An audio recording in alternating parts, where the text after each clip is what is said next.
ओढ्यालगतच्या उसाच्या शेतात मगरीची वीण, 9 पिलांचा मृत्यू, 5 पिलांना वनविभागाने नैसर्गिक अधिवासात सोडले.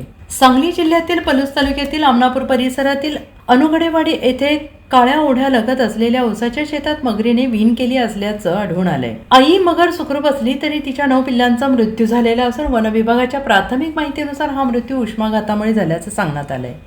तर 5 जिवंत पिल्लांना सुरक्षितपणे नैसर्गिक अधिवासात सोडण्यात आलेलं आहे. रविवारी सकाळी या शिवारात काही महिला सोयाबीन भांगलणी करण्याचं काम करत असताना त्यांना मगरीचा वावर दिसून आला आणि परिसरात मगरीची काही पिल्लं मृतावस्थेत पडलेली दिसून आली. याबाबत शेतकरी आणि वन्यजीव प्रेमींनी वनविभागाला माहिती दिली. मात्र दुपारी सुमारे 1:30 वाजेपर्यंत कोणताही वन अधिकारी घटनास्थळी पोहोचला नसल्याने स्थानिकांनी म्हटलं आहे. त्यानंतर एक वनमजूर घटनास्थळी दाखल झाला. वन विभागाकडून मिळालेल्या माहितीनुसार मृत पिलांचा उष्माघातामुळे मृत्यू झालेला असावा असा प्राथमिक अंदाज व्यक्त करण्यात येतो आहे. मृत पिल्लांना बाजूला सारून काही अंतरावर दफन करण्यात आलं, तर जिवंत असलेल्या 5 पिल्लांना जवळील ओढ्यात संबंधित मगरीच्या नैसर्गिक अधिवासात सोडण्यात आले.